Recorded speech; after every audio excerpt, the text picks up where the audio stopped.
Picture this: a moonlit grove deep in the heart of a medieval forest, where robed figures move in silent procession, their faces hidden beneath hoods. The air hums with whispered chants as flickering torchlight dances across ancient symbols carved into the earth. At the center, a lone figure raises a dagger, not in violence but in solemn ceremony, a ritual so strange, so utterly disconnected from our modern understanding, that it feels like glimpsing into another world. This wasn't some scene from a fantasy tale. It was real. Across centuries and continents, civilizations practiced rituals so bizarre, so steeped in mystery, that even today they defy all logic. Welcome to a journey into the shadows of history, where forgotten rites whisper secrets of a time when the line between the sacred and the surreal blurred beyond recognition. These weren't just ceremonies, they were acts of devotion, fear, or even desperation woven into the fabric of daily life. Some were meant to summon rains, others to banish plagues, and a few, well, their purpose remains lost to time. What drove people to bury live toads under thresholds to ward off evil, or to dance for days until they collapsed, believing their exhaustion would appease the gods? These rituals weren't just odd, they were windows into minds that saw the world through a lens we can scarcely fathom, and that's what makes them so fascinating. These weren't the actions of the ignorant or the superstitious, they were the product of cultures that viewed the universe as a vast, enigmatic puzzle, one where every natural disaster, every stroke of luck demanded an answer. Today, we'll uncover 25 of these lost rituals, each more bewildering than the last. From the chilling to the downright inexplicable, these traditions challenge our assumptions about history, humanity, and the lengths people will go to make sense of the unknown. So settle in, because by the end of this, you'll never look at the past the same way again. In the summer of 1518, the streets of Strasbourg became the stage for one of history's most baffling spectacles.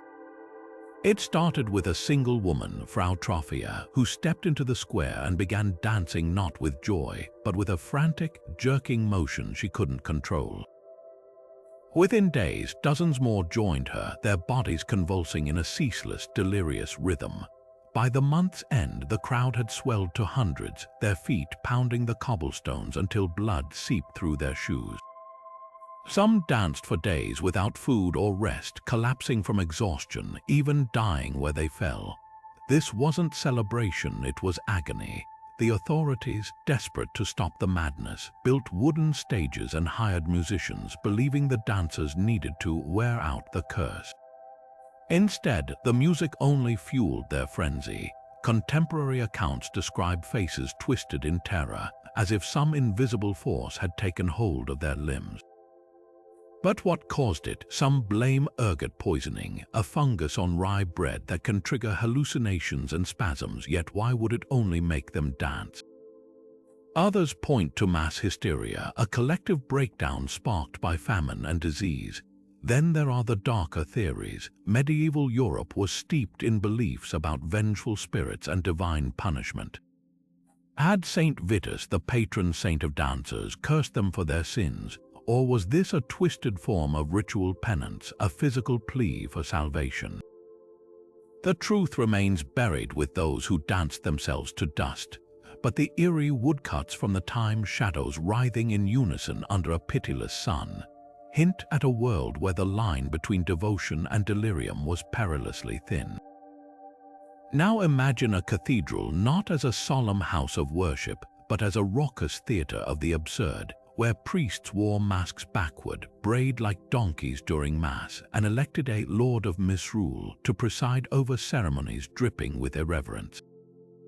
This was the Feast of Fools, a medieval tradition that turned Europe's sacred spaces upside down once a year, usually around December or January. Lower-ranking clergy, subdeacons, choir boys, even street performers took center stage, parodying the very rituals they were sworn to uphold. They'd chant obscene verses instead of hymns, swing censers filled with rotten cheese instead of incense, and sometimes ride a donkey to the altar while the congregation howled with laughter. At first glance, it seems like pure blasphemy, but historians argue this chaos served a deeper purpose. Medieval life was rigidly structured. Peasants bowed to lords, children obeyed parents, and everyone submitted to the church's authority. The Feast of Fools acted as a pressure valve, allowing society to vent its tensions through sanctioned rebellion. For one day, the powerless could mock the powerful, and the sacred hierarchy could be flipped like a carnival mirror. Even the donkey processions held meaning. The animals symbolized humility, a cheeky reminder that no one, not even bishops, was above ridicule. But why did the church tolerate it for centuries before finally banning it in the 1500s? Early clergy saw it as a harmless echo of pagan Saturnalia, where Roman masters served their slaves during winter festivals. Some theologians even argued it echoed the biblical idea that God has chosen the foolish things of the world to shame the wise. Yet as the Reformation loomed, church leaders grew nervous. What began as controlled chaos started spilling into real dissent. Parodies grew sharper, crowds rowdier, and the line between laughter and disrespect blurred beyond repair. The final nail came when a bishop in Paris witnessed choir boys stripping the altar to gamble with communion cloths. The church's message was clear: sacred rituals weren't just protocols, they were the glue holding medieval society together. Letting them unravel, even in jest, risked unraveling the world itself. Yet whispers of the feast lingered. You can still hear its echoes in Mardi Gras masks, April Fool's pranks, even political satire, proof that humanity's urge to mock authority never truly fades. Among the most chilling rituals whispered about in Norse sagas is the Blood Eagle, a punishment so brutal it straddles the line between execution and dark sacrament. Picture a traitor or enemy king bound face down as a rune-carved knife traces his spine. Then, the ribs are methodically severed from the backbone and pried outward like grotesque wings, the lungs dragged through the gaps to flutter against the victim's back with each ragged breath. Some accounts even describe the executioner salting the wounds to prolong the agony, turning the body into a macabre offering to Odin, the god of war and wisdom. But how much of this was real and how much was poetic embellishment? The Blood Eagle appears in Viking sagas like the Orkneyinga and Heimskringla, often as revenge for killing a father or brother. Yet these texts were written centuries after the events they describe, blending history with myth. Archaeologists have yet to find skeletal evidence matching the ritual. No rib cages splayed like a grisly artwork. Some scholars argue the Blood Eagle was purely literary symbolism, a metaphor for the carving of the eagle onto a foe's back, meaning simply to kill them with a blade. Others point to the Vikings' well-documented flair for psychological warfare. What better way to terrify enemies than to spin tales of a fate worse than death? One grisly clue fuels the debate. In the 1980s, a mass grave in Dorset, England, revealed Viking-era skeletons with deep, precise cuts along their spines and ribs, marks eerily consistent with the Blood Eagle's first steps. But without soft tissue, we can't know if lungs were truly extracted. Perhaps the truth lies in between, a rare, ritualized killing reserved for the most hated foes, later exaggerated by scalds to cement the Norse reputation for mercilessness. After all, even Snorri Sturluson, the 13th century chronicler of these sagas, warned that the tales grow taller with the telling. Visualizing the Blood Eagle forces us to confront the Vikings' complex relationship with violence. This wasn't mindless brutality, it was theater, a calculated display of power steeped in spiritual meaning. To offer a victim's wings to Odin was to gift him a warrior's spirit, ensuring favor in battle. Yet the very ambiguity of the Blood Eagle speaks volumes. Whether fact or folklore, its endurance in our imagination reveals how rituals, no matter how horrifying, become mirrors of the cultures that birthed them, reflecting their fears, their values, and the shadows they dared to carve into history. Beneath the emerald jungle of the Yucatan Peninsula lie gateways to another world, deep, water-filled sinkholes the Maya called cenotes. These weren't just sources of fresh water, they were portals to Xibalba, the underworld where gods demanded tribute in blood. Picture the scene, a procession of priests in feathered headdresses leading victims to the edge of a gaping sinkhole, its dark waters shimmering under the midday sun. The air thrums with drums and chants as offerings are raised, jade figurines, golden bells, and sometimes living people. Then, with a single push, the treasures and the doomed vanish beneath the surface, swallowed by the depths as gifts for Chok, the snarling, long-nosed god of rain. Archaeologists diving into these cenotes have found whispers of these rituals preserved in the eerie silence of underwater caves.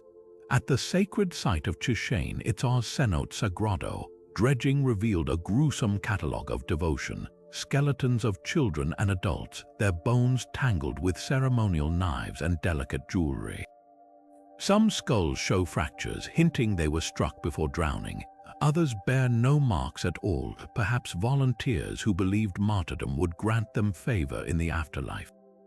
Alongside them lie golden frogs symbolizing rain and jade masks carved with Chok's likeness, their once vibrant colors dulled by centuries in the water.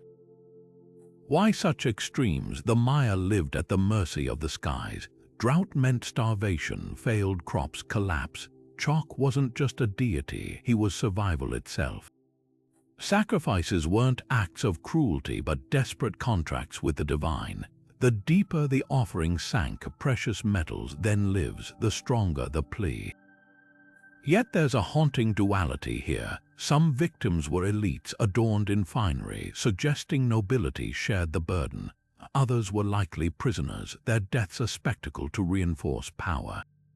Modern divers describe the cenotes as cathedrals of stillness, where shafts of light pierce the gloom like Chok's axes splitting the clouds. But for the Maya, these waters were alive, a roiling threshold where humanity's fate was negotiated drop by crimson drop. Today, the cenotes still whisper secrets. In 2015, explorers in a hidden cave system discovered an untouched cache of ritual objects. A ceremonial bowl stained with traces of pulque, an intoxicating drink, and a flint knife resting atop a child's vertebra.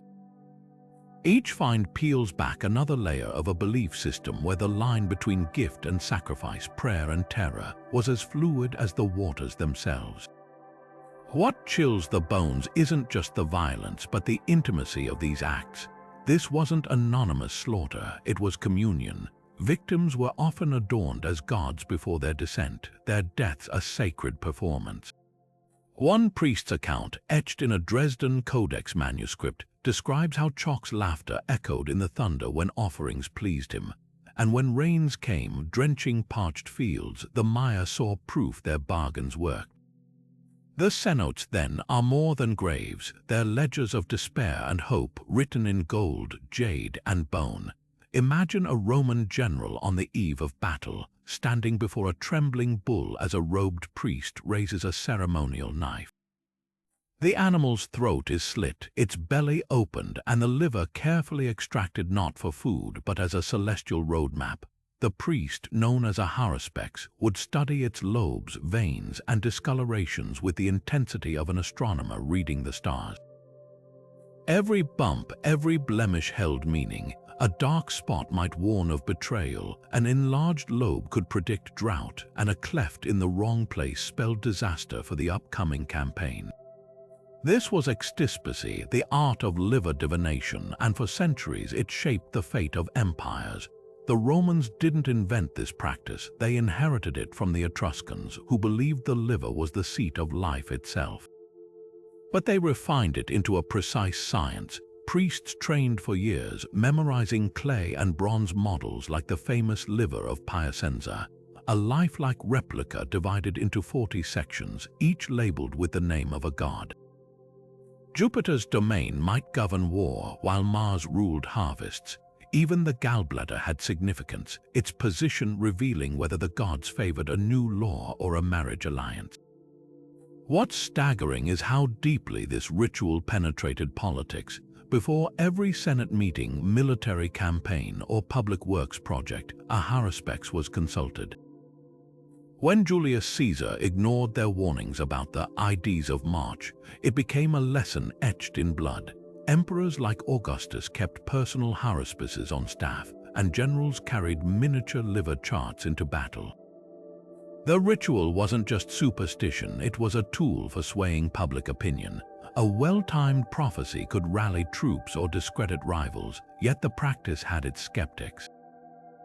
Cicero famously mocked haruspices as men who see what isn't there, and by the rise of Christianity, the ritual was branded as pagan heresy, but its legacy lingers. Modern surgeons still use the term hepar for the liver, a nod to its ancient role as humanity's first oracle. And when we say someone has the guts to make a decision, we're unknowingly echoing a time when courage and destiny were literally pulled from the belly of a beast. High on the wind-scoured plateaus of Tibet, where the air is so thin it burns your lungs, death takes on a form that would shock most of the modern world. Here, atop rocky outcrops known as sky burial sites, bodies aren't buried or burned, they're dismantled. With ritual precision, a rogiapa, or body breaker, wields a crescent-shaped knife to separate flesh from bone, muscle from tendon. The remains are then left on stone altars, where bearded vultures, some with wingspans stretching nearly 10 feet, descend like feathered undertakers to carry every last morsel into the sky. This isn't desecration, it's devotion. Tibetan Buddhists see the body as an empty vessel after death, a shell as meaningless as a shed snakeskin. Sky burial, or jeta, embodies their core belief in impermanence, the idea that clinging to physical form hinders the soul's journey. By offering their bodies to scavengers, the dead perform one final act of generosity, feeding creatures considered sacred in Vajrayana Buddhism. The faster the vultures consume the remains, the swifter the soul is freed from its earthly ties, and the purer the deceased's karma. Compare this to Western funeral rites, where embalming fluid slows decay and marble headstones declare permanence in carved letters. Our rituals often treat death as a disruption, a robbery of time, while jeta frames it as a natural recycling, as inevitable as autumn leaves returning to soil. The contrast is starkest in logistics. Tibetan monasteries lack cemeteries because the terrain is too rocky for digging, and timber is too scarce for cremation pyres. But even if those resources existed, practitioners would likely choose the sky. As one monk explained, why bury a body to rot in darkness when it can become wings and sunlight? Yet the ritual's practicality doesn't dilute its sacred theater. Before the rogiapa begins, lamas chant prayers to guide the soul, and juniper incense smoke coils upward to purify the air.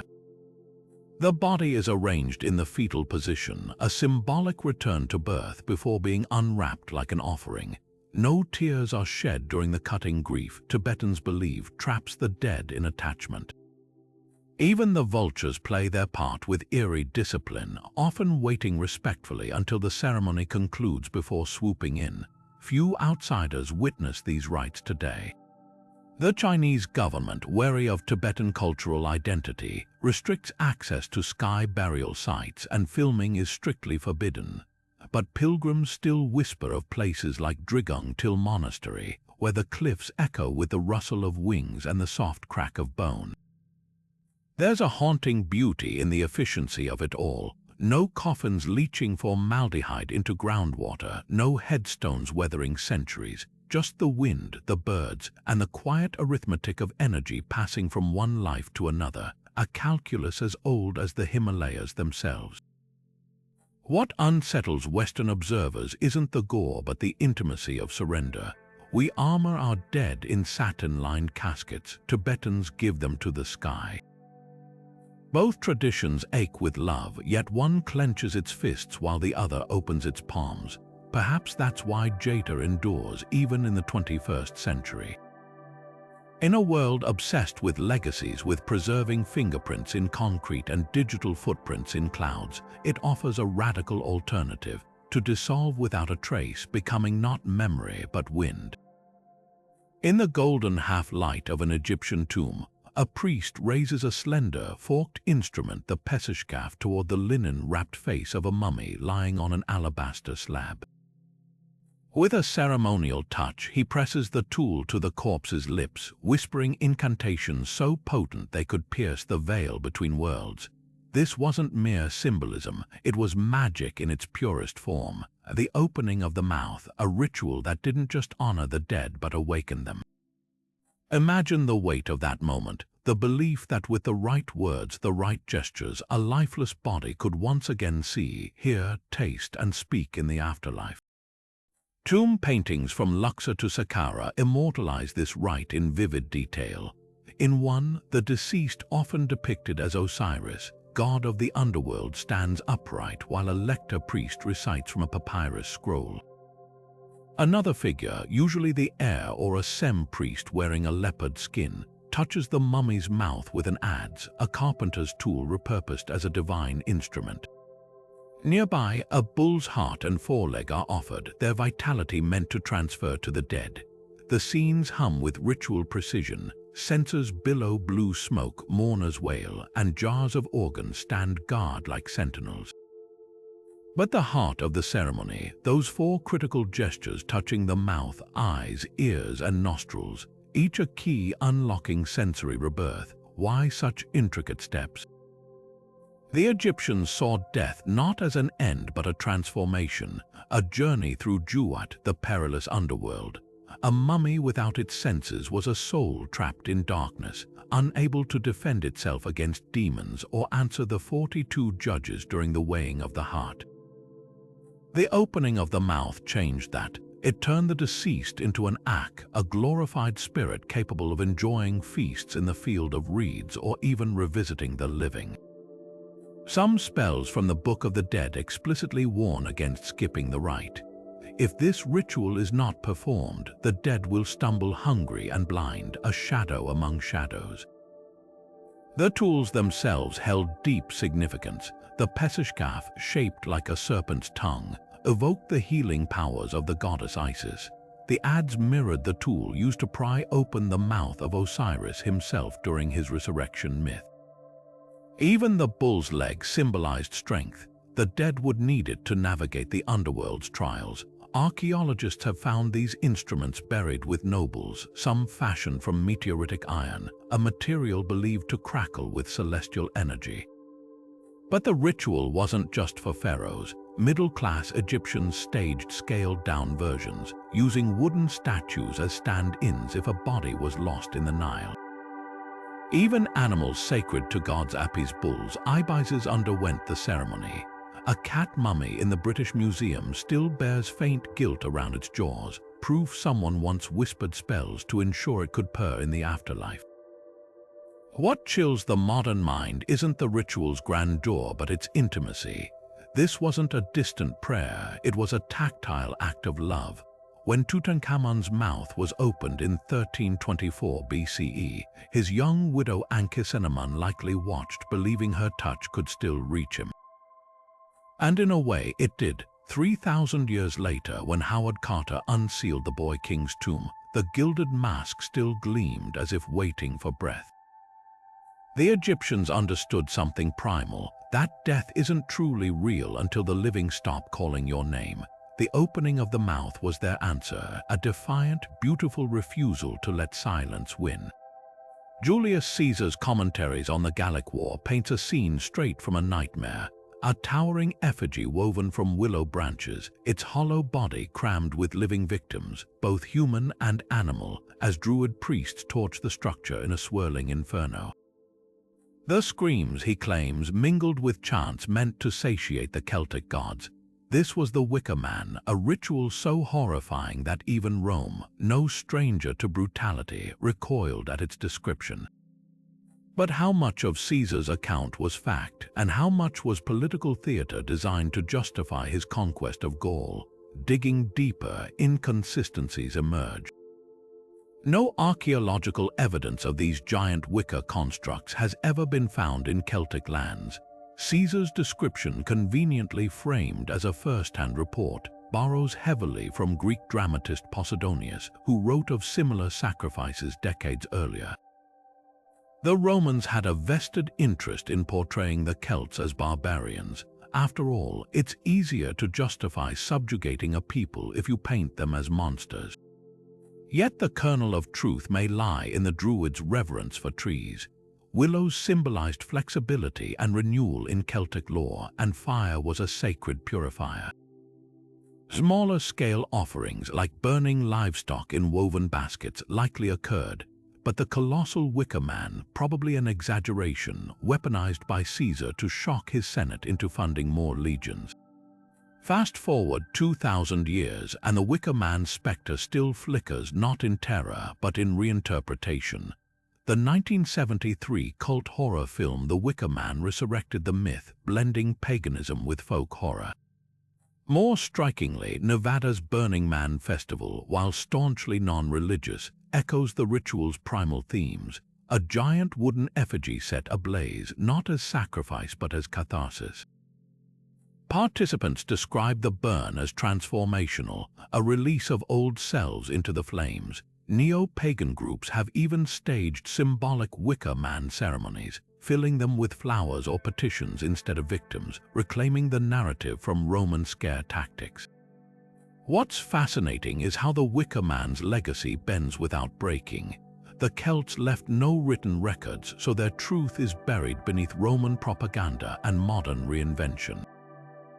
Yet the ritual's power endures because it taps into something universal, the human urge to meet the divine not just with prayer but with fire.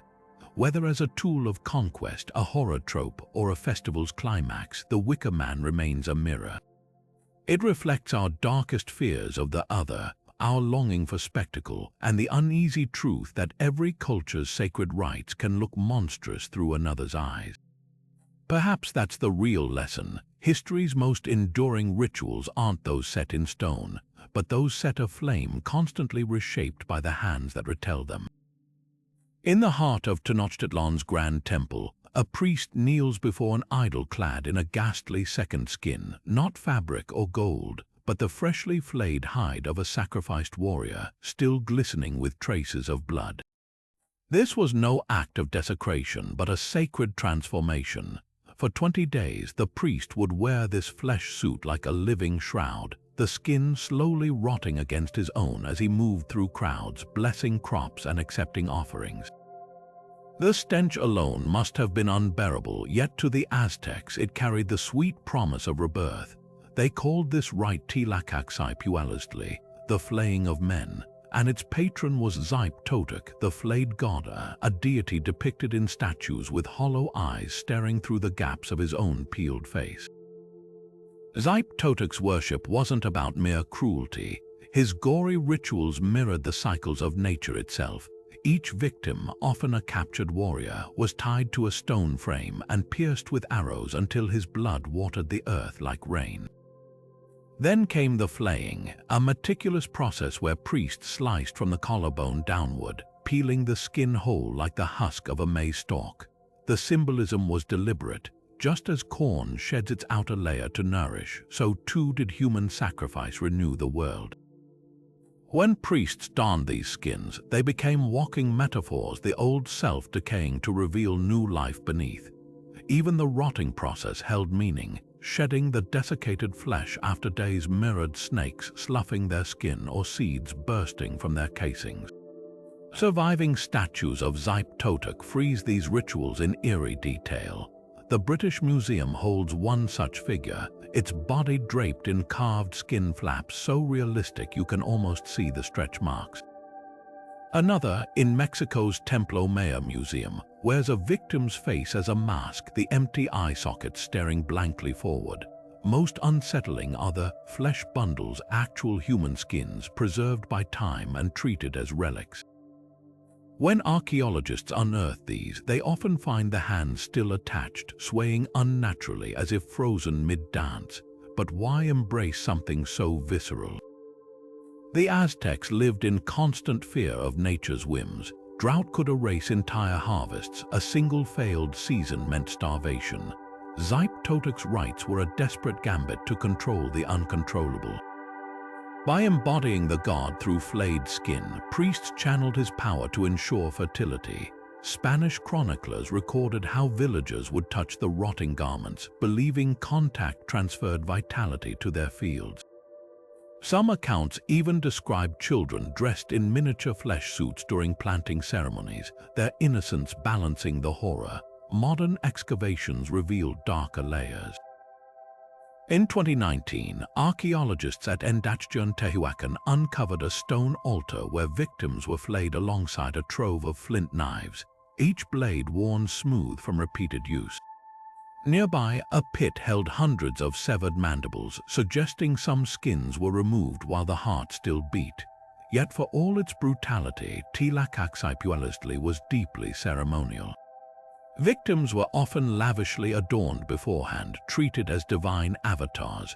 One codex describes a captive prince feasting with his captors for months, even marrying, knowing his final role was to become the god's living garment. The ceremony's legacy lingers in Mexico today. In pueblos like Huaquechula, carnival dancers donned patchwork suits called zompantle until the 20th century, a distant echo of Zyptotic's rites. And when farmers till the earth each spring, they unknowingly mirror the Aztec belief that life demands surrender. The flayed god's lesson was stark: renewal isn't clean or kind. It's a messy, painful shedding, one that insists something must die for the rest to live. In the shadow of the Parthenon, where democracy was born, Athens harbored a ritual as archaic as it was brutal: the pharmakos. Twice a year, or during plagues and famines, the city would round up its most wretched, beggars, criminals, the disfigured. These outcasts were paraded through the streets, beaten with fig branches and wild onions, then driven beyond the city walls like human refuse. But this wasn't mere punishment. The Athenians believed these scapegoats carried the sins of the entire polis. Their expulsion wasn't an act of cruelty, it was a desperate exorcism. The ritual's name reveals its twisted logic. Pharmakos shares a root with pharmacy, a remedy. Like bitter medicine purging illness, the victim absorbed the community's corruption. Ancient sources describe how they'd first feast the chosen one, dressing them in fine robes, even placing figs and cheese in their hands, a cruel pantomime of honor. Then came the whipping, the spitting, the pelted stones. Finally, the exile, often to a barren island where starvation or exposure finished what the crowd began.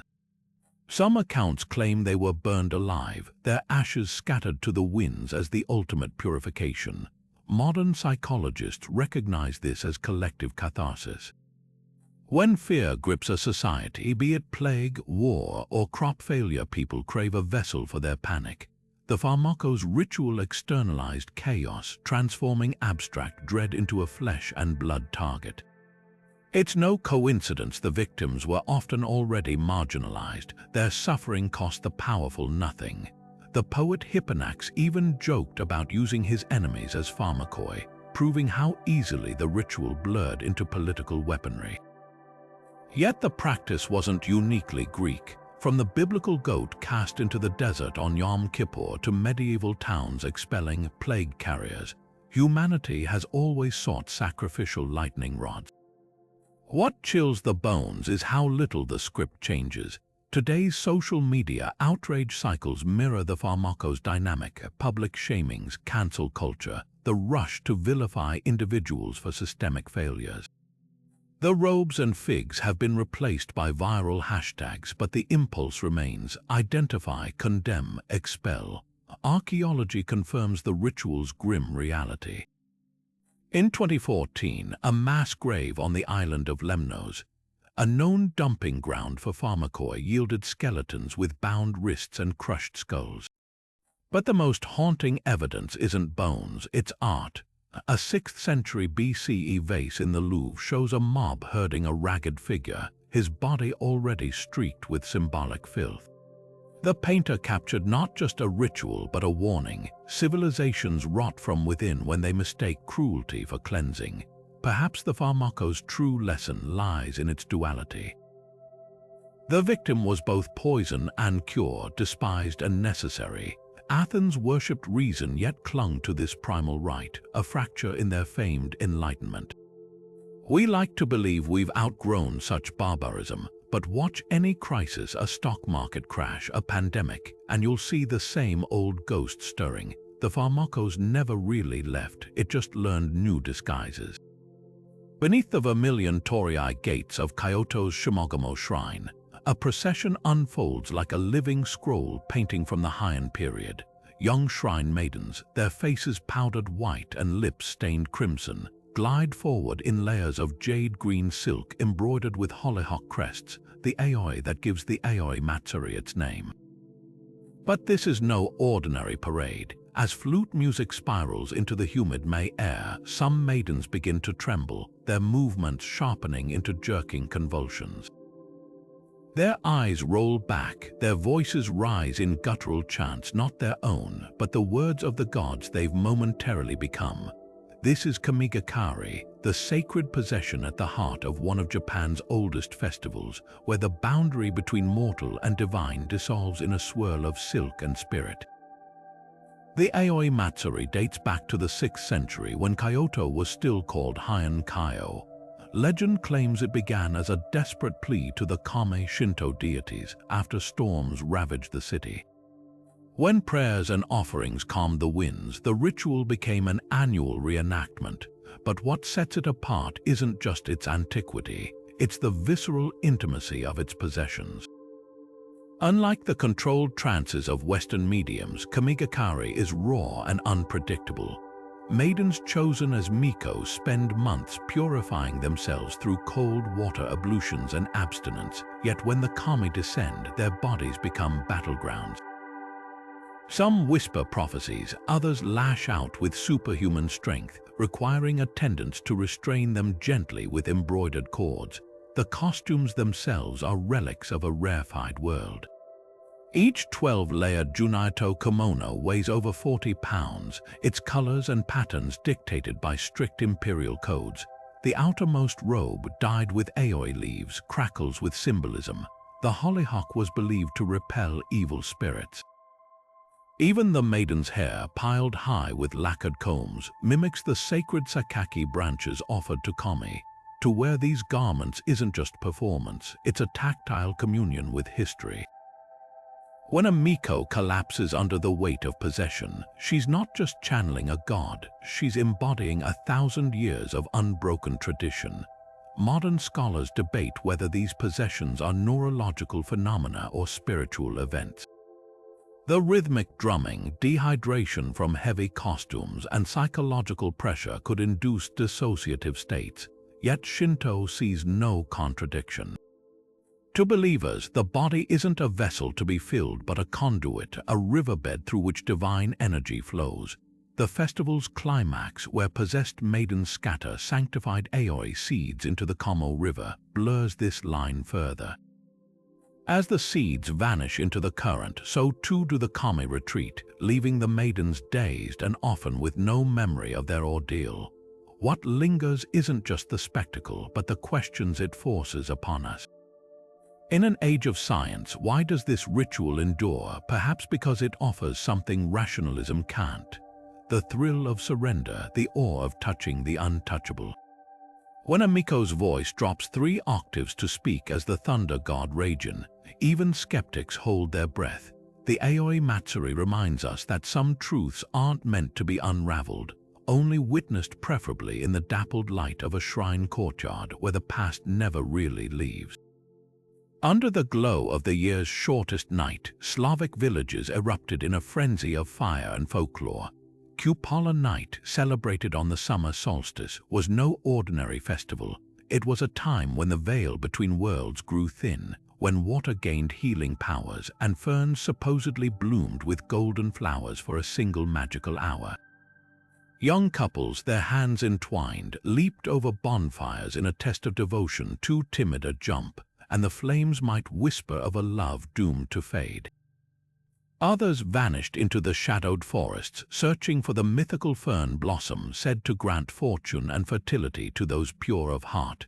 This was more than revelry. It was a ritual woven into the very fabric of agrarian life, where the sun's peak meant survival, and the earth's abundance hinged on ancient rites passed down through generations. The bonfires, arranged in towering pyramids or concentric circles, weren't just for spectacle. Each spark carried symbolism. Fire purged misfortune, while the smoke curled upward like prayers to the sun god Svarog. In some regions, villagers burned effigies of Marzana, the winter goddess, her straw body crackling as summer triumphed over cold. But the most audacious act was the fire jump. Tradition held that couples who cleared the flames without breaking their grip would marry within the year. Even the ashes held power. Farmers scattered them over fields to ensure rich harvests, believing the fire's energy could transfer to the soil. Meanwhile, the forest called to those brave enough to enter alone. Slavic folklore claimed that ferns, which never flower in nature, would glow gold under cupola's enchanted moonlight.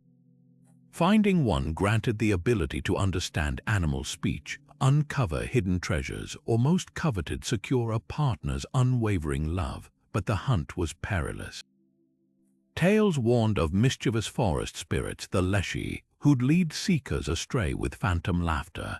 Some accounts describe villagers returning at dawn, their clothes torn by brambles, clutching ordinary ferns, proof they'd resisted temptation or failed some unseen test.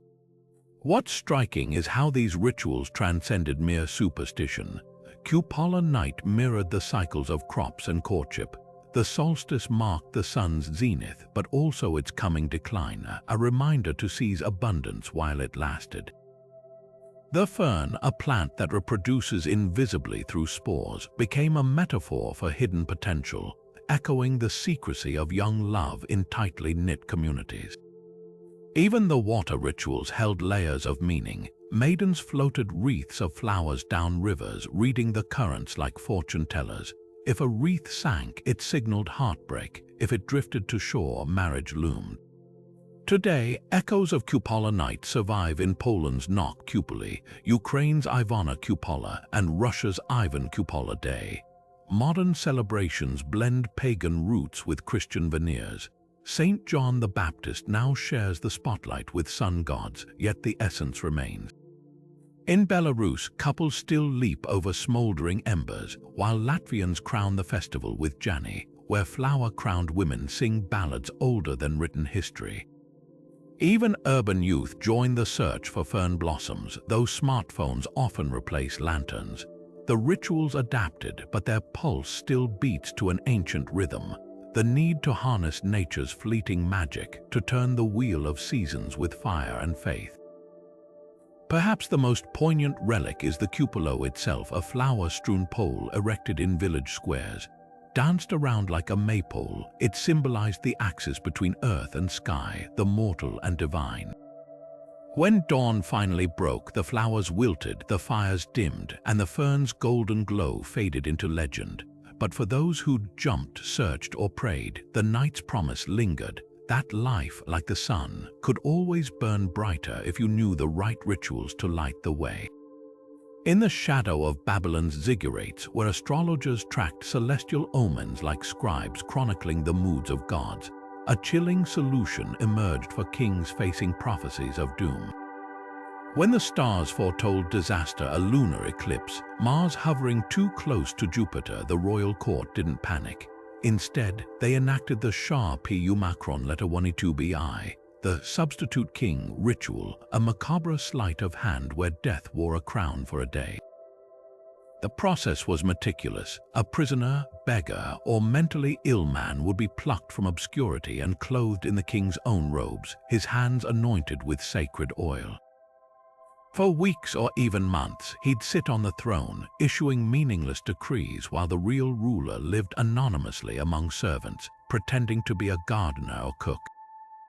Meanwhile, priests fed the substitute lavish meals laced with slow-acting poisons or staged accidental falls from palace walls, all to trick the gods into believing the prophesied monarch had perished. Cuneiform tablets from Nineveh detail the final act. The substitute's body buried with full royal honors, his grave goods including clay tablets inscribed with curses to confuse vengeful spirits. One clay letter from the reign of Esarhaddon chillingly notes, "The substitute king entered the palace on the third day. The king has gone to the garden house." The substitute king is dead. The matter-of-fact tone underscores how routine this was, a bureaucratic solution to divine wrath. Even the substitute's wife, often a condemned woman or slave, would be executed alongside him to maintain the illusion. But why this grotesque pantomime? Babylonians viewed omens as unbreakable contracts with fate.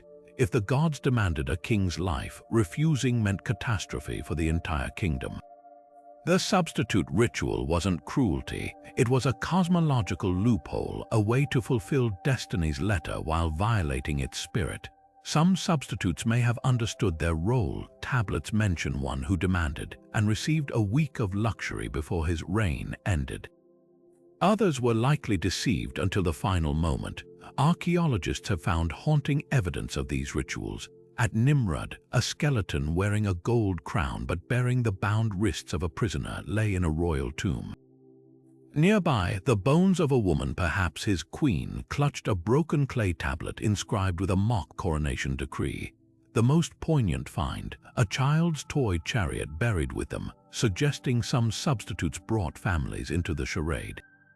The practice's legacy lingers in modern politics. Leaders still retreat to bunkers during crises, while decoys from body doubles to motorcade diversions draw danger away.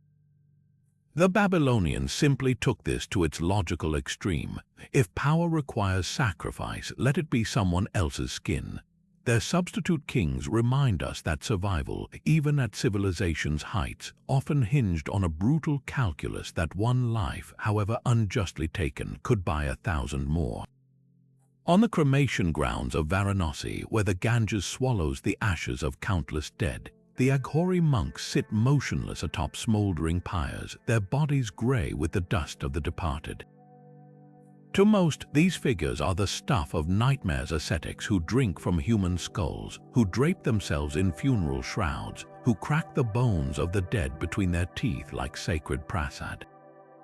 But beneath the shock value lies a philosophy so radical, it challenges everything we think we know about life, death, and the boundaries of the sacred. The Aghoris follow a path few dare to walk. They reject every hierarchy, caste, gender, purity, seeing all matter as equally divine.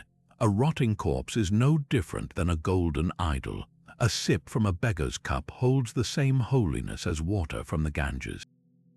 Their rituals are visceral rebellions against societal norms, meditating on unburned corpses to confront the illusion of permanence, smearing cremation ashes on their skin to declare that decay and divinity are one. Even their skull bowls or kapalas are more than macabre props. They're reminders that the vessel we cherish as self will one day be an empty cup. Historians trace their origins to the 8th century tantric master Baba Kinaram, who taught that enlightenment couldn't be found in temples or scriptures, but in the places we fear most. Modern Aghoris still inhabit these edges, sleeping in graveyards, eating food scavenged from funeral offerings, using bones as ritual tools. A documentary from 2016 captured one monk calmly stitching a shroud from the hair of the dead, explaining, "When you stop fleeing from death, you stop fleeing from truth." But why such extremes? Hinduism already reveres asceticism through sadhus who renounce worldly life. The Aghoris take it further by embracing what others revile. To them, horror and sanctity aren't opposites, they're two sides of the same coin. By smashing taboos, they shatter the mind's illusions. A famous parable tells of an Aghori offered rotten meat by a devotee. While others recoiled, he ate it joyfully, later revealing it had transformed into sweets in his mouth, a proof that disgust exists only in perception. Critics dismiss them as shock performers or worse, but anthropologists note their rituals follow strict codes. They never kill for their kapalas, using only bones from pyres, and reject harming the living. Some even run leper colonies, seeing disease not as punishment but as a teacher. In 2019, an Aghori named Baba Hare Jiri made headlines for retrieving corpses from the Ganges during floods, saying, If you can't touch death, how can you honor life? The Aghori path isn't about nihilism, it's about radical acceptance. In a world obsessed with sanitizing mortality, they force a confrontation with what we bury. Their bones and ashes scream a truth we've forgotten, that every saint, every sinner, every king ends the same way. To fear that truth, they argue, is to fear existence itself.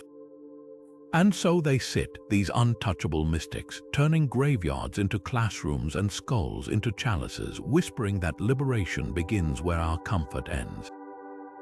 High in the thin, oxygen-starved air of the Andes, where condors circle and glaciers never melt, the frozen bodies of children stare eternally at the sky. Some sit cross-legged, their heads resting on their knees as if in quiet contemplation. Others clutch miniature figurines, llamas spun from gold, dolls dressed in finest alpaca wool. These are the Capacocha, the chosen ones sacrificed by the Inca, in a ritual so precise, so chillingly deliberate, that its echoes still whisper through the mountain winds 5 centuries later. The selection process began years before their final journey. Scouts combed the empire for children deemed physically and spiritually flawless, no scars, no blemishes, with hair black as obsidian and features matching the Inca ideal. These weren't snatched orphans, but often the sons and daughters of nobility, given willingly as the highest honor a family could offer. For months, they were fed sacred foods, maize, quinoa, and chicha beer, while priests taught them the songs and prayers they'd carry to the gods. Then, adorned in tunics woven by the emperor's own weavers, they began their pilgrimage, sometimes walking hundreds of miles to sacred peaks like Lulaloco, Ampoto, and Serra Serra.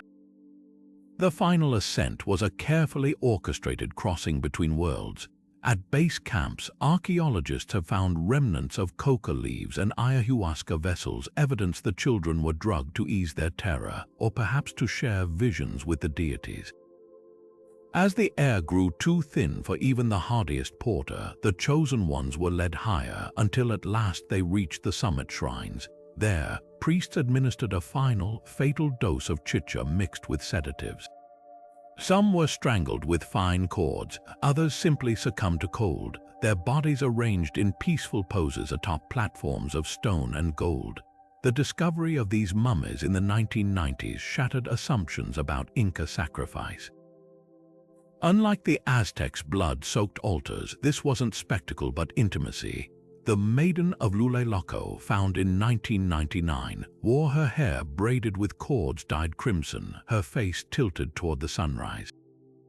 Beside her, a boy of 7 still clutched a silver idol, his sandals placed neatly nearby as if he'd undressed for sleep.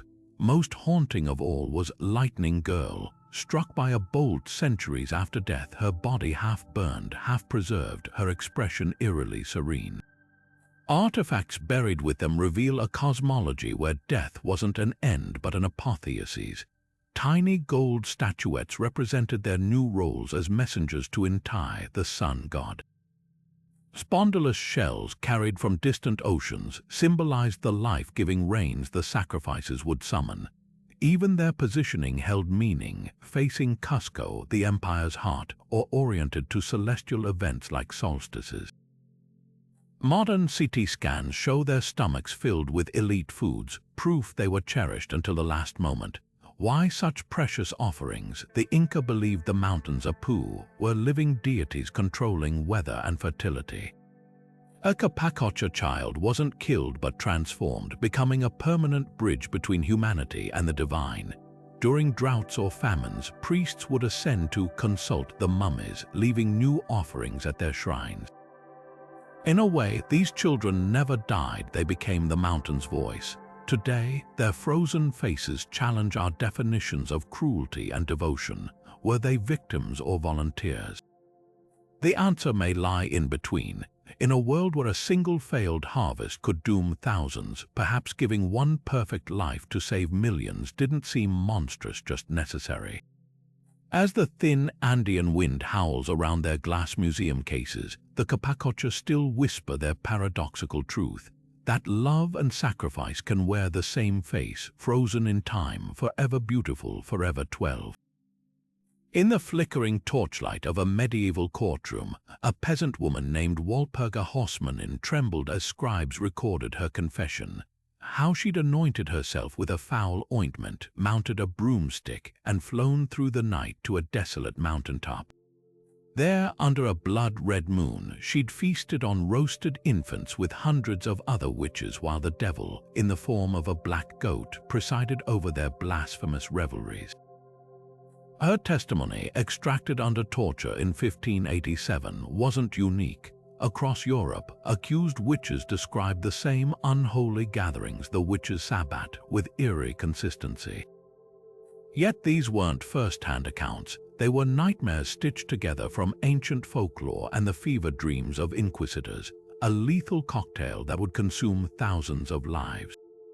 The sabbat's blueprint borrowed heavily from pagan traditions.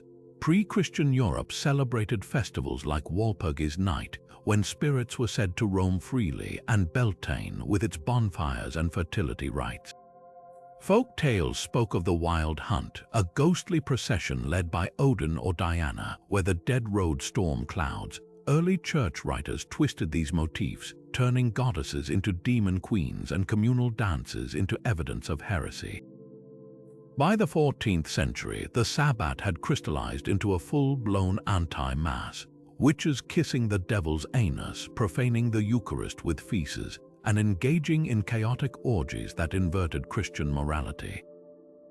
Trial records reveal how interrogators fed these tropes to the accused. In the Basque Country, a midwife named Maria de Zimaldegui initially denied witchcraft until priests demanded she describe the devil's penis. Under duress, she invented icy genitals that burned like fire, a detail straight from clerical handbooks. Other confessions mirrored local fears. Alpine witches spoke of flying to the Blocksberg mountain, while Italian testimonies featured vineyard orgies. The shocking uniformity across regions exposes the real horror, not secret cults, but a standardized imagination of evil. Modern scholars see the sabbat as a projection of societal anxieties. Descriptions of infant cannibalism mirrored fears of miscarriage and infant mortality.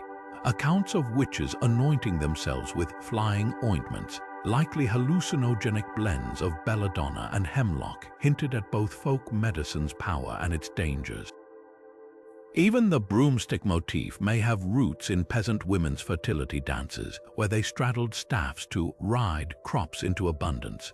What the church framed as diabolical was often just the old ways, demonized to enforce conformity. The sabbat's legacy lingers in surprising places. Goya's paintings of witches' feasts borrowed from trial records, while Shakespeare's Macbeth wove sabbat tropes into the weird sisters' cauldron scene. Today, neo-pagans reclaim these symbols, dancing under full moons in rituals that echo consciously or not the very gatherings their ancestors died for confessing. The sabbat was never real, yet its specter shaped history, proving that sometimes the most powerful rituals are the ones that never happened at all. The bride's red silk dress lay perfectly pressed, its golden phoenix embroidery shimmering under the dim glow of paper lanterns. But no one would see her wear it. She had been dead for 3 years. This was a ghost marriage, an ancient Chinese tradition where the living arranged weddings for the dead, ensuring no soul wandered the afterlife alone. On a chosen auspicious day, her family placed the gown beside a small wooden tablet inscribed with her name, while across the village, another family did the same for a young man lost to a fishing accident. The rituals that followed weren't macabre theater. They were acts of love spun from the belief that even in death, loneliness could be fatal.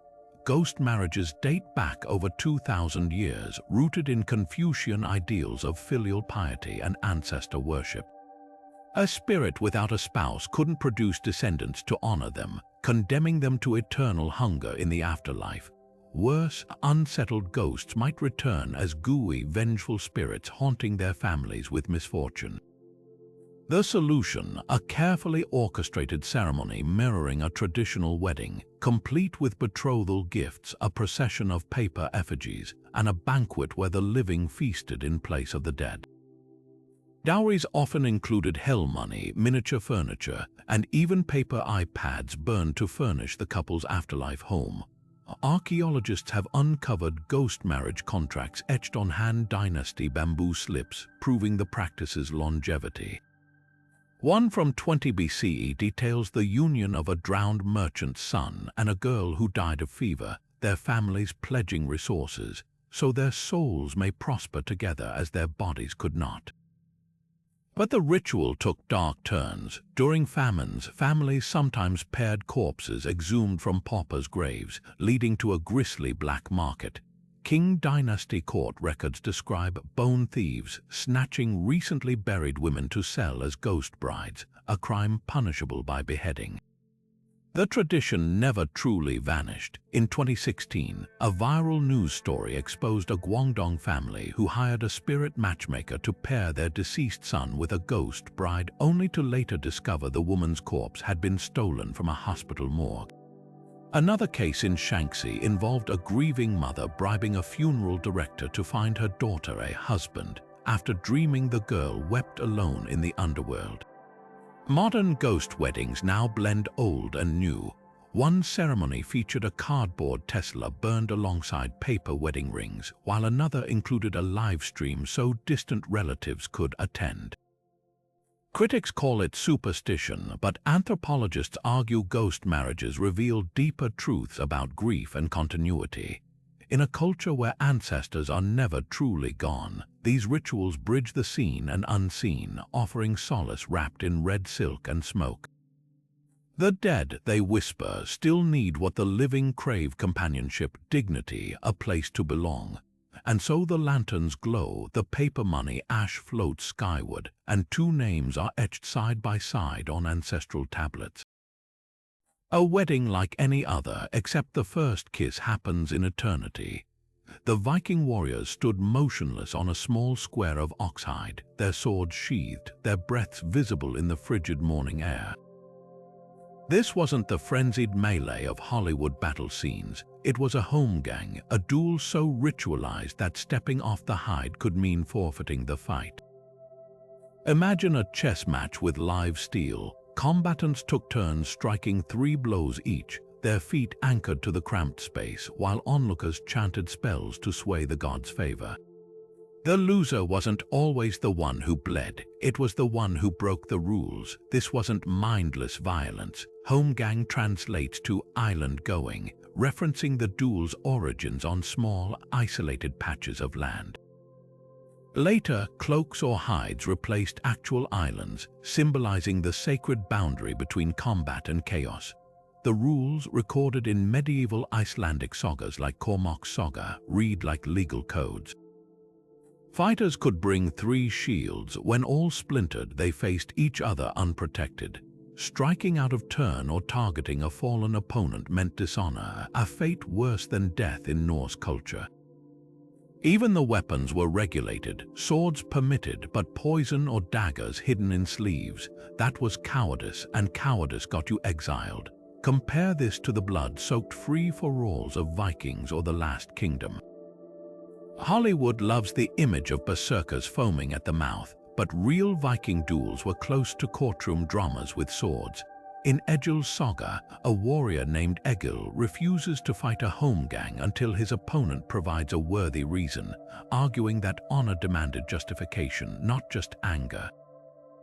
Another account describes a duel paused mid-blow so a combatant could adjust his grip, try that in Assassin's Creed.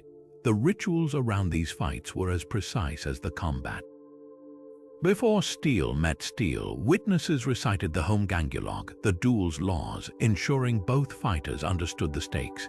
Chants invoked Odin for victory or Thor for strength, but also Freya for fairness, a nod to the duel's role in settling disputes over land, love, or stolen livestock. Archaeologists have found small, square iron plates in Scandinavian burial sites, possibly used to mark the boundaries of these fights. One, etched with runes, reads Homer Heilager, the dueling ground is holy. What's most surprising is how often holmgangs ended without death. Sagas describe fighters conceding after a single wound, or even reconciling mid-duel when the heat of the insult cooled. In one case, a duel over a woman's honor ended when she threw her cloak over the fighters' swords, forcing them to listen to her plea for peace. The Vikings understood something modern action scenes often forget. Violence was a language, and rituals like the holmgang were its grammar, structured, deliberate, and sometimes surprisingly merciful. Yet the duel's legacy isn't just in sagas. Modern judicial systems still echo its principles. The idea of a fair fight with witnesses and rules, that's holmgang thinking. Even the concept of honor, of facing consequences squarely resonates in military codes today. The next time you see a Viking duel on screen, remember, the truth wasn't less dramatic, just differently so. Instead of CGI gore, picture the taut silence before the first blow, the crunch of boots on frozen hide, and the whispered prayers rising like steam into the dawn.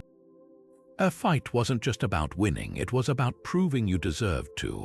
On the remote islands of Melanesia, where the jungle meets the sea, a strange religion took root in the ashes of World War II, one that prayed to aluminum gods. When American and Japanese troops abruptly abandoned their Pacific outposts after the war, they left behind airfields lined with mysterious cargo, jeeps, radios, crates of spam, and towering metal birds that had once roared down from the sky. To the islanders who'd witnessed these marvels for the first time, the foreigners weren't just soldiers, they were sorcerers, channeling divine blessings through their rituals of marching, saluting, and speaking into handheld boxes. And so, hoping to summon the wealth back, the islanders began building their own airstrips from palm fronds and bamboo, carving wooden headphones to mimic radio operators, even fashioning control towers from woven vine. They called it the cargo cult, a faith where the sacred and the surreal collided in the shadow of global war. The most famous of these movements was the John Frum cult on Tanna Island, where villagers still gather every February 15th to honor the mythical American servicemen who promised to return one day with shiploads of cargo. Dressed in homemade military uniforms, they march with bamboo rifles, their bare feet pounding the earth in perfect unison while others wave landing signals at empty skies. Similar rituals emerged across the region. On Papua New Guinea's Manus Island, followers of the Paliao movement built replica warehouses to store anticipated goods, while the Prince Philip movement in Vanuatu venerated the British royal as a mountain spirit after he once visited wearing a naval uniform. Anthropologists see these cults not as naive misunderstandings, but as brilliant acts of cultural archaeology. Before the war, Melanesian societies already had complex exchange systems where chiefs gained power by redistributing wealth. When strangers arrived who seemed to conjure endless goods through inexplicable rites, typing on machines, barking orders, polishing shoes, islanders logically reverse-engineered the magic. If marching in straight lines brought planes, then marching must be sacred. If radios made voices come from nowhere, then speaking into coconuts might do the same. The cults weren't failures of logic, they were experiments in decoding an alien worldview. Decades later, the cargo cults persist, though their forms have evolved. Some villages now incorporate Christian iconography, blending Jesus with John Frum. Others use YouTube videos of WW2 footage as liturgical texts, studying the rituals of engine maintenance or mess hall protocols. The most poignant survival might be the Taro army of New Guinea, who tend derelict airstrips like sacred gardens, convinced that if they keep the faith, the cargo will come. What makes these movements unforgettable isn't their quirkiness, but what they reveal about all human belief. In a way, every religion begins as a cargo cult, a set of practices designed to summon the unseen forces that control our fate. The islanders' runways and headphone carvings mirror our own cathedrals and prayer beads, attempts to interface with powers beyond our grasp. Their story is a humbling reminder that magic and technology are twins separated only by who holds the instruction manual. Perched on a barren hilltop outside Mumbai, a silent stone tower rises against the sky, its circular walls high enough to hide the horrors within, yet low enough for vultures to descend unimpeded. This is a dakma, one of the last surviving Zoroastrian towers of silence, where the dead are neither buried nor burned, but left to the mercy of the sun and the scissor-beaked birds that once darkened the skies above them. The ritual, dating back over 3,000 years, sprang from a belief so radical it still challenges modern sensibilities, that corpses are the ultimate pollutant, and even the earth itself is too sacred to be tainted by decay. Zoroastrians viewed death as the triumph of drudge, the lie of corruption over a shah, the divine order of purity. To bury a body would defile the ground, to burn it would sully fire, the symbol of Ahura Mazda's wisdom. The solution: elevated stone platforms where corpses could be exposed to clean agents of disposal, scavenging birds whose swift consumption returned flesh to the cycle of life without contact with earth or flame. The rituals were precise. Corpses, washed in bull's urine and wrapped in muslin, were carried by Nasazala's professional pallbearers along winding paths to avoid contaminating straight roads. Once inside the tower, bodies were arranged in concentric circles, men outermost, women in the middle, children at the center, while priests chanted verses from the Avesta to speed the soul's journey. The towers themselves were feats of sacred engineering. The oldest, like those in Yazd, Iran, featured a central well lined with charcoal and sand to filter liquefied remains, while graded stone channels funneled rainwater to wash the bones clean. After vultures picked the flesh, a process that took mere hours in the tower's prime, the sun-bleached skeletons were collected and dissolved in lime pits, leaving no trace. But the system relied on an ecological balance now vanished.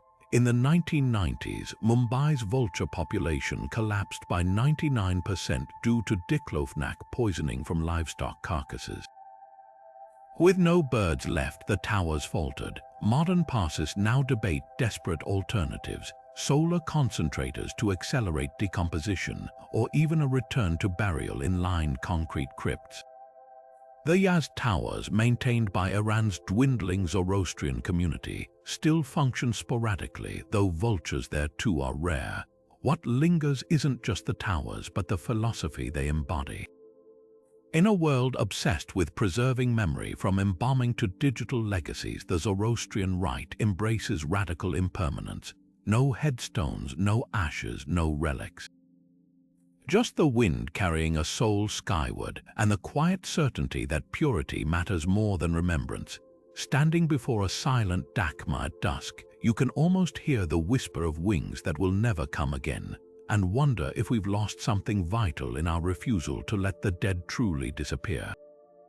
Deep in the forests of West Africa, a man accused of theft kneels before a village elder, his hands trembling as he reaches for a clay cup filled with a murky liquid. The poison inside, ground from the bark of the erythrophleum tree, known locally as the ordeal bean, could kill him within minutes if he's guilty, or it could leave him unharmed, proving his innocence. This was trial by ordeal, a practice so widespread across pre-colonial Africa that variations existed from the Niger Delta to the Swahili coast, each more harrowing than the last. Some tribes used red-hot knives, pressing the blade to a suspect's tongue or forearm. If the skin blistered, guilt was assured. Others relied on crocodile pits, where the accused would wade through waters teeming with reptiles, trusting the beasts to spare the righteous. The Igbo of Nigeria administered essa beans, which induced violent convulsions in the guilty but passed harmlessly through the innocent. What sounds like torture to modern ears was for centuries a sophisticated legal system, one where the divine acted as judge, jury, and executioner. The rituals weren't arbitrary. Ordeals served as social equalizers in communities without written laws or forensic tools. A person's wealth or status couldn't sway a poison's effects. The sand secret societies of Liberia even used ordeals to expose witchcraft, believing supernatural forces would shield the blameless. Anthropologists note how the very brutality of these tests deterred false accusations. Would you level a baseless charge knowing it might force your neighbor to drink nkasa, a lethal brew that could rupture their organs? Yet the system had its perverse logic. Survivors weren't just acquitted, they were celebrated. The Cuba people of Congo staged festivals for those who endured the Mukanda poison trial, their survival seen as divine vindication. Contrast this with European witch trials, where innocents offered no reprieve once accused. The outcome was often predetermined. African ordeals, for all their violence, at least provided a chance at absolution. Modern courts have rendered these practices obsolete, but their legacy lingers. In rural Cameroon, elders still speak of the Mbiam oath, where swearing on a consecrated object carries more weight than any legal contract. And when Western justice systems fail, when the wealthy walk free on technicalities, some whisper that the old ways had a cruel kind of fairness. After all, in a trial by ordeal, not even a king's gold could buy immunity from the truth. In the dim, incense-thick air of a medieval church, a farmer named Eudes clutched a red-hot iron bar, his calloused palms pressing against metal that hissed like a serpent. Around him, monks chanted Latin psalms, not in protest but in solemn endorsement. This was the judgment of God, or Judicium Dei, where innocence wasn't argued in courts but proven through fire, water, and agony. If Eudes' hands healed cleanly within 3 days, God had deemed him guiltless of stealing his neighbor's grain. If the wounds festered, the verdict was written in pus and fever. These trials by ordeal weren't mindless brutality, they were meticulously choreographed sacraments. The ordeal of boiling water required suspects to pluck a stone from a cauldron bubbling over flames, their arms bandaged and inspected days later. The ordeal of cold water bound the accused and tossed them into a river. Floating signaled guilt rejected by the water's purity, while sinking proved innocence, though rescue ropes were theoretically standing by. Even bread played a role in the coarsened, or morsel of execration, where suspects choked down dry, consecrated bread, with choking indicating divine condemnation. The church's rationale was oddly democratic. In a world without forensic science, where oaths could be bought and witnesses intimidated, ordeals placed judgment squarely in God's hands. A 10th century canon declared, "Fire does not burn the innocent, nor water drown them." Priests blessed the flames or waters, transforming them into divine lie detectors. For illiterate peasants, this was tangible justice, no lawyerly tricks, just pure cosmic arbitration. But cracks in the system emerged. Records from Cluny Abbey reveal cases where landowners passed ordeals repeatedly, suggesting some had mastered the art of brief contact with hot irons or knew how to sink convincingly. By the 12th century, reformers like Peter the Chanter mocked the logic. If all men are sinners, how can any emerge unscathed? The Fourth Lateran Council in 1215 dealt the final blow, banning clergy from participating in ordeals. Without priestly blessings, the rituals lost their sacred veneer, fading into folk magic. Yet their legacy lingers. Modern lie detectors and jury trials still seek an infallible test of truth, while phrases like trial by fire endure. What medieval peasants understood, and we often forget, is that justice, then as now, is as much about theater as truth. The ordeal's real power wasn't in divine intervention, but in the unshakable belief that fairness could be felt, smelled, and sometimes horrifically tasted. In the mist-wrapped highlands of South Sulawesi, where rice terraces cling to emerald slopes, the Toraja people keep their dead closer than most keep their living. Every few years, families gather at cliffside tombs, tools in hand, not to mourn but to reunite with mummified ancestors who have been dead decades, even centuries. This is Manin, the ceremony of cleaning corpses, a ritual that blurs the line between burial and visitation in ways that would unsettle most cultures. The process begins at dawn. Relatives pry open wooden coffins tucked into limestone caves, carefully lifting out ancestors stiffened by time and the Toraja's meticulous embalming techniques. These aren't skeletal remains, but near-perfect preservations, skin leathery yet intact, facial features still recognizable, bodies wrapped in the same fabrics they wore at their original funerals. With soft brushes and cotton cloths, the living gently scrub away dust and mildew, applying new layers of coconut oil to prevent cracking. Some families even spray their ancestors with perfume, joking about how grandma always loved gardenia.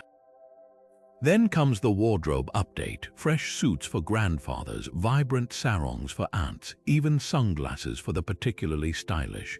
What seems macabre to outsiders is, for the Toraja, an act of profound love. Their philosophy sees death not as an end but as a slow fading, a tomacula or sick person who remains part of the household for years. Corpses stay at home, fed and spoken to, until funds are saved for lavish funerals.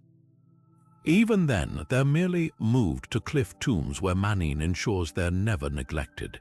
At one recent ceremony, a great-granddaughter adjusted her ancestor's hat, whispering, "Grandfather, your hair is getting long, should we trim it?"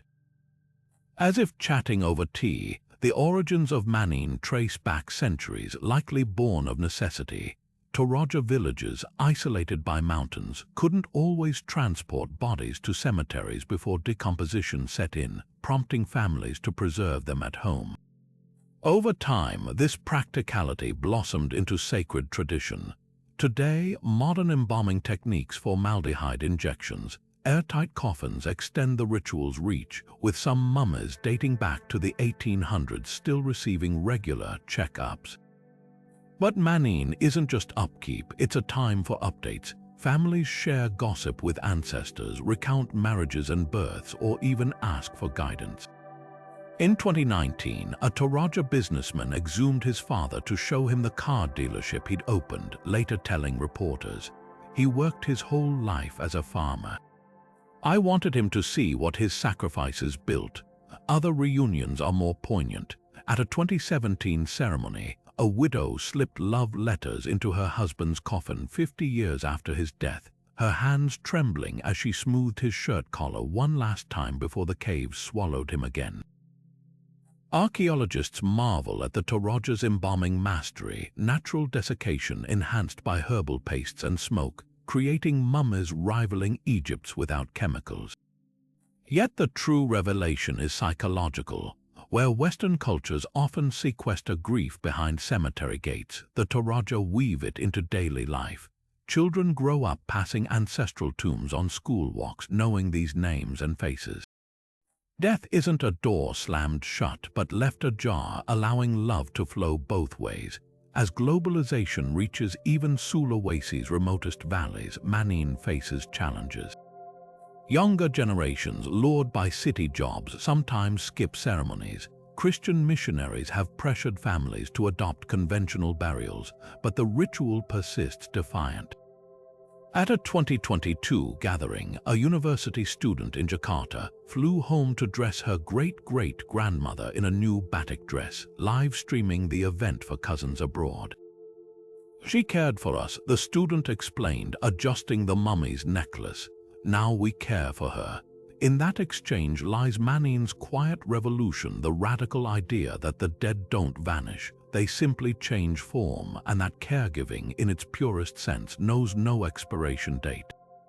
In the frozen silence of a Siberian taiga, a shaman crouches beside a flickering fire, his face painted with soot and ochre as the rhythmic beat of his drum begins to pulse through the earth.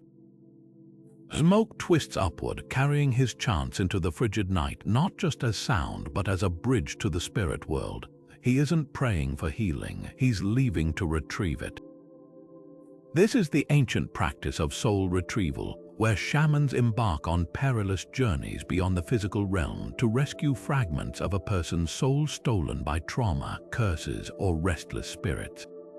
To the Evenki and Yakuts peoples, illness wasn't just a bodily affliction.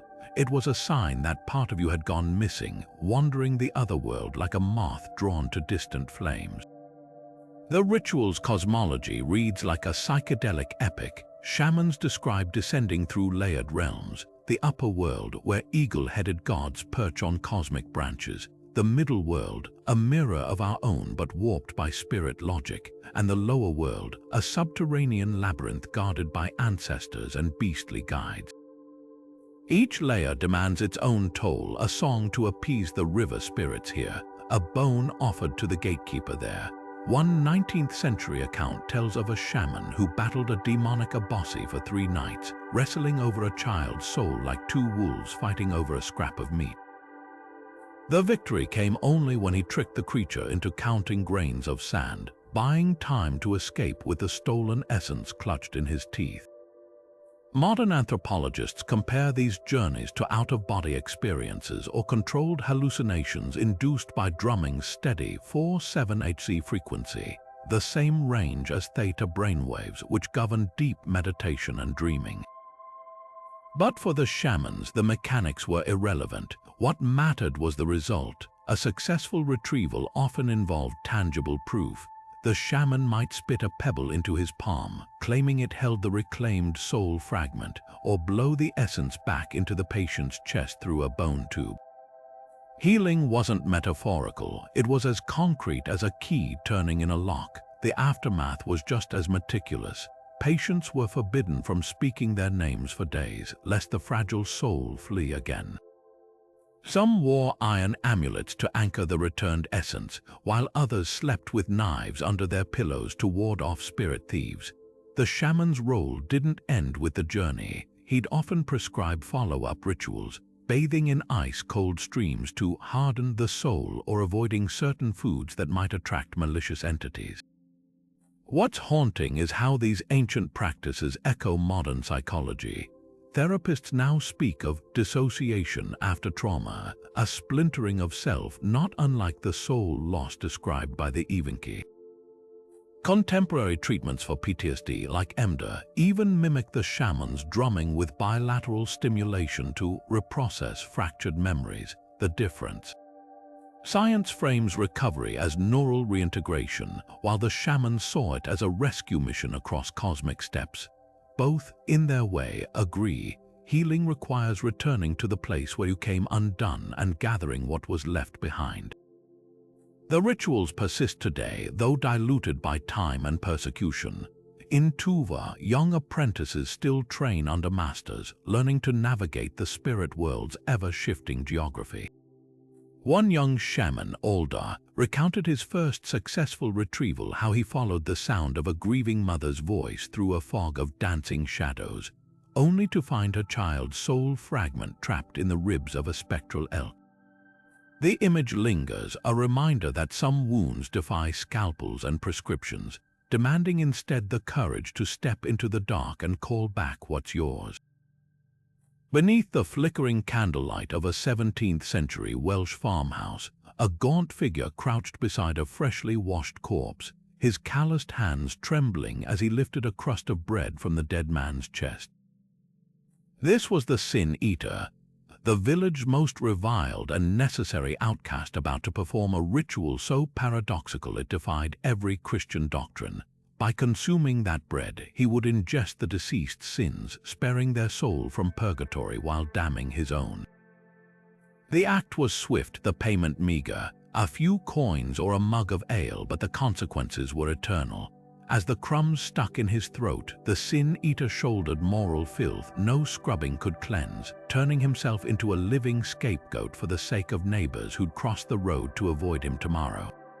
The tradition's roots tangled through pagan and Christian soil alike.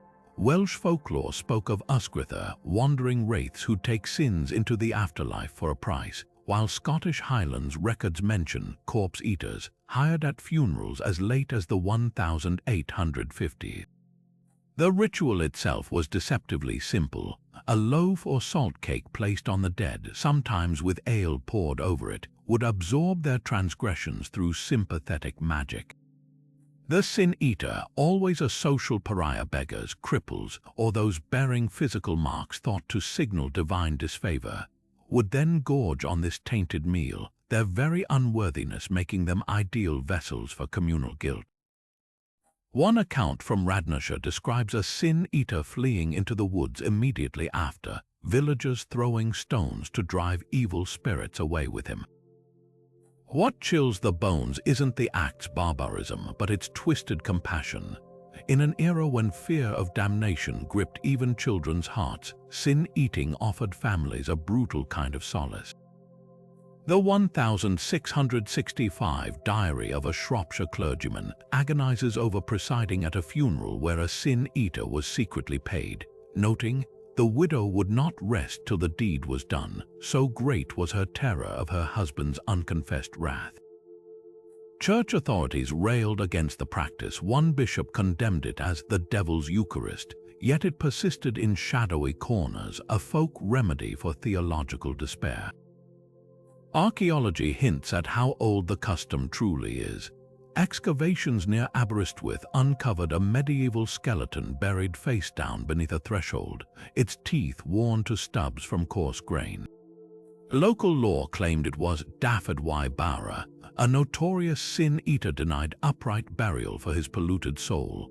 More telling are the 18th century sin cakes found preserved in peat bogs, their indentations matching descriptions of being placed atop corpses.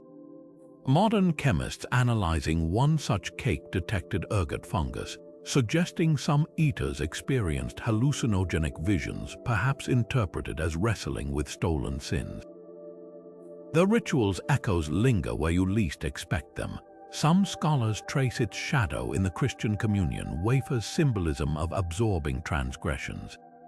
Others see it in modern horror tropes. Films like The Order 2003 depict sin-eaters as gothic antiheroes, but the most haunting legacy lies in slang. To eat someone's sins still means taking blame unfairly in parts of rural Wales. The last documented sin-eater died in 1906 near Anwanog. His grave, deliberately unmarked, was later vandalized by those fearing his accrued sins might seep into the soil. What survives is the existential question these outcasts forced upon their communities. Can guilt truly be transferred, or did the sin-eater's feast merely let the living feast on denial? Their bread wasn't just food, it was the original blank check, signed in shame and cashed in solitude. And perhaps that's why the ritual fascinates us still. In a world of confession apps and therapy sessions, we've yet to find a better metaphor for how heavy sin feels and how desperately we'll pay to be rid of it. From the blood-soaked altars of the Aztecs to the silent vultures circling the towers of silence, these forgotten rituals force us to confront humanity's darkest paradoxes: how fear and devotion, cruelty and love can exist in the same breath. The Viking holmgang turned violence into sacred theater, while the Capacocha children of the Andes were sent to the mountains not as victims but as divine ambassadors. The Aghori monks smeared themselves with ashes to prove nothing is impure, and the Toraja people dressed their ancestors in new clothes, refusing to let death sever their bonds. Each ritual, no matter how shocking, was someone's answer to life's great mysteries. How do we survive catastrophe? How do we face the unknown? How do we keep the ones we love from slipping away? What unites these practices isn't their brutality or strangeness, but the raw humanity beneath them. The witch's sabbat was a fantasy spun from fear, yet it mirrored real longings for freedom, for power, for rebellion against an unforgiving world. The Shah Pu letter 1E2bi substitutes of Babylon died so kings could live, a chilling reminder that societies have always sacrificed the vulnerable to protect the powerful. Even the sin-eater, gnawing on guilt-laden bread, offered a twisted gift, the chance for others to believe in redemption.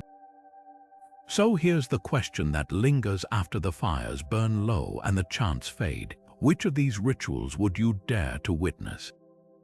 Would you stand in the moonlit grove of the Druids, watching the Wicker Man's flames lick the sky, or kneel in the icy shadow of an Andean peak, where a child's frozen hand still clutches a golden llama? Perhaps you'd choose the quieter horrors, the whisper of a sin-eater's prayer, or the rustle of silk as a ghost bride's dress is smoothed for eternity. These rituals are more than history, they're mirrors. They show us who we were, who we are, and what we're still willing to believe when the night grows dark and the stakes are high. Hit the comments and tell us, which ritual would you face to understand the past or yourself? And if you're hungry for more journeys into the shadows, don't forget to subscribe. The past isn't done with us